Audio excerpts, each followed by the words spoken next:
welcome back, you guys. This is Rihanna May, aka Miss Devious. Just wanted to tune into this Mike Tyson's intimidating aura. I don't know a whole lot about Mike Tyson's personal life. I don't feel like he's super intimidating, but let's get right into it and find out.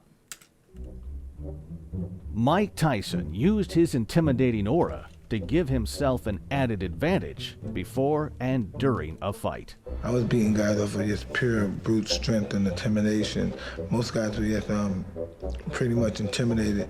They lost the fight before they even got hit. After menacing pre-fight quotes and behavior. If he doesn't die, it doesn't count. Yes, if he doesn't die, it doesn't count. I love that. After menacing pre-fight quotes and behavior. If he doesn't die, it doesn't count. Tyson would eye up his opponents from the moment he entered the ring, and he often sensed fear by looking at their body language and facial expressions. I walk around the ring, but I never take my eyes off my opponent. I keep my eyes on him, even if he's ready. So his strategy is genius. Like, if your whole persona and the way that you enter a room definitely has a lot to do with it. I never take my eyes off my opponent. I keep my eyes on him, even if he's ready and pumping. He can't wait to get his hands on me as well. I keep my eyes on him. I keep my eyes on him. I keep my eyes on him. Then once I see a chink in his armor, boom, and one of his eyes may move, and then I know I have him. Okay, dude's kind of a savage, I see. Once I see a chink in his armor, boom, and one of his eyes may move, and then I know I have him. Then when he comes to the center of the ring, he still looks at me with his piercing look, and as if he's not afraid, but he already made that mistake when he looked down for that 1/10 of a second. I know I had him. Tyson scored many quick and brutal knockouts throughout his whole career, 22 of them coming at the very first round, and having a reputation as a devastating power puncher that could end a fight in the blink of an eye further enhanced his intimidating aura. He is massive. He's actually kind of a beast. I see these punches he's landed and man. That could end a fight in the blink of an eye further enhanced his intimidating aura. That was a right to the body and an uppercut to the head, and Burbick is down.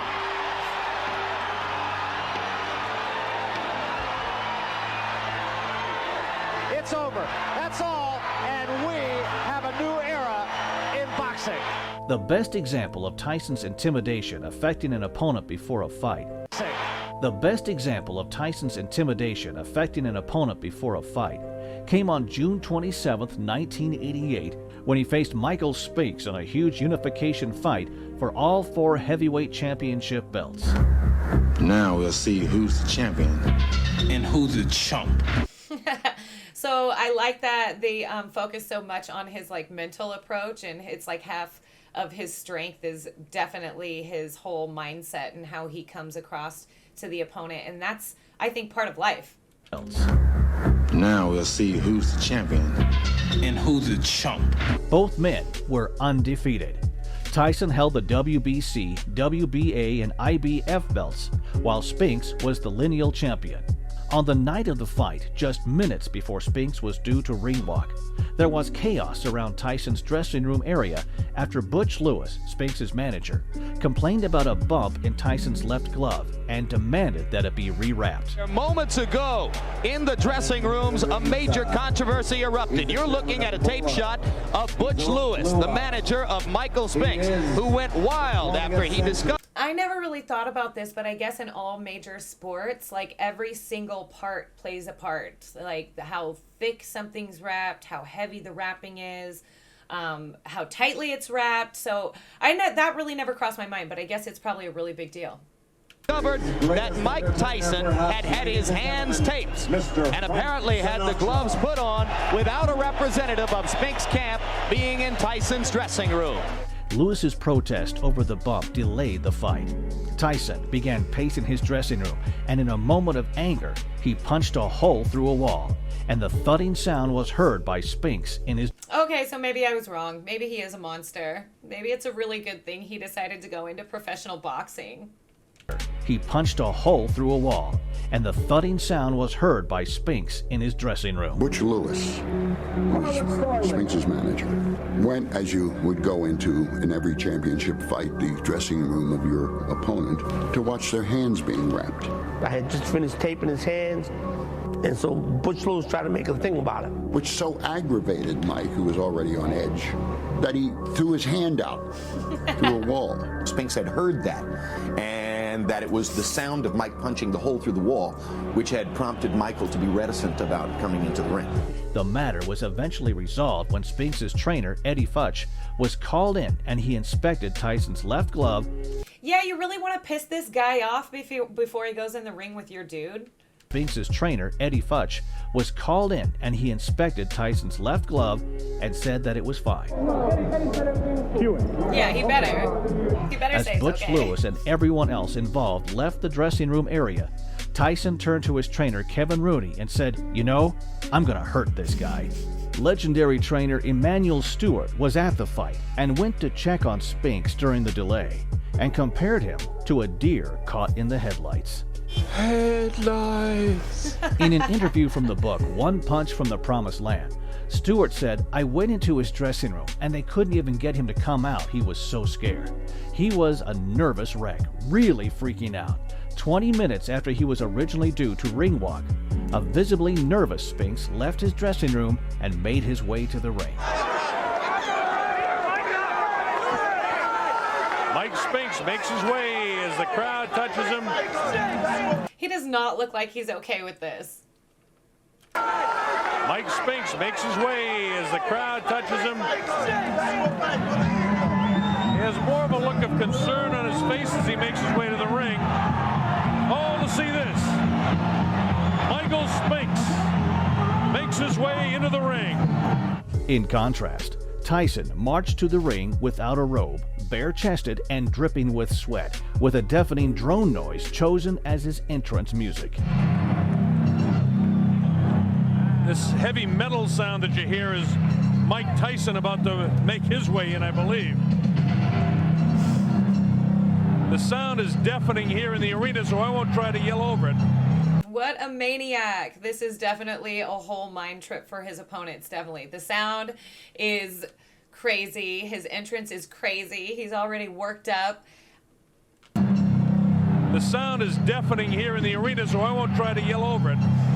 It's interesting to note that Mike Tyson selected as pre-fight music just noise. Every once in a while you hear the clanging of chains. I think that's what he's got in mind to do to Mike Spinks' head, but we'll wait and see. Everything that Tyson does is intimidating. There he is. He comes out. He doesn't wear a coat in. He's worked up a full sweat. I want to tell you, the electricity in this crowd is awesome.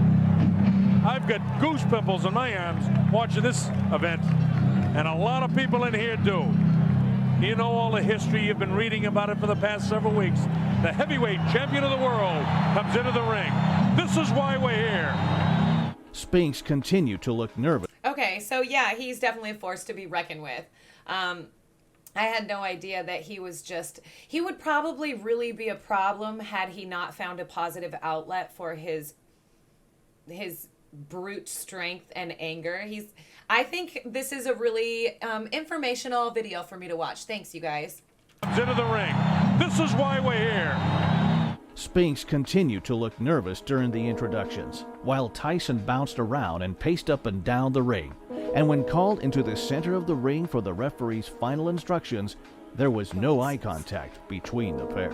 All right, both of you touch gloves. Good luck to both of you. Tyson attacked Spinks from the opening bell and landed a solid left hook to the head and a right hand to the body. Michael Spinks, give him a little movement. Keep those hands high. After being constantly pushed back, Spinks tried to slow Tyson down by clinching him a couple of times.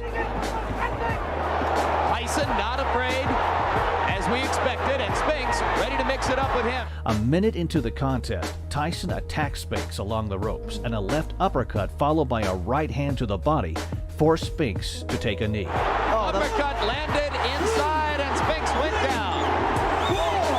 It was the left uppercut. I was surprised there was a body shot that put him to the canvas. After Spinks took a count of 8, both men moved towards each other. Tyson rolled with a right hand from Spinks and responded with a left-right combination that landed flush on the jaw and put Spinks down again. A right hand right on the chin. He's done. and put Spinks down again. A right hand right on the chin. 6, 7, 8. Spinks was unable to beat the count, and the fight was over after only 91 seconds. He's not going to make it. It's all over. Okay, Tyson's a fucking monster. All over.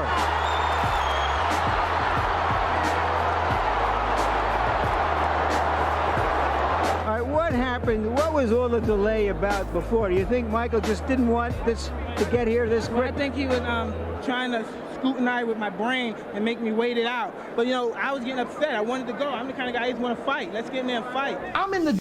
He wanted to scrutinize with my brain. His voice always throws me off. I'm sorry. It out. But, you know, I was getting upset. I wanted to go. I'm the kind of guy who want to fight. Let's get in there and fight. I'm in the dressing room with Tyson, and I'm looking to rattle this guy.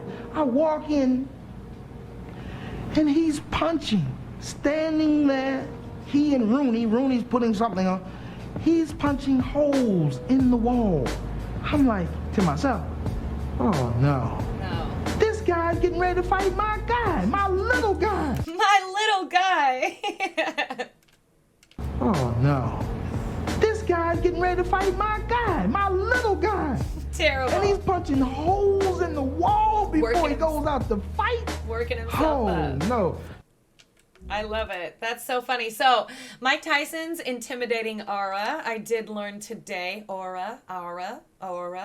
I did learn today that he is absolutely intimidating. And your mindset with anything in life is like I'd say like 80% of your battle. So, I think that's probably why he and his career were so successful and by such magnitudes. It's really because he put his mind to it, and we're all lucky he wasn't loose on the streets doing bad things. Thank you guys for supporting so much, and please make sure you like and subscribe, and I'll see you next time. Lately, you know you got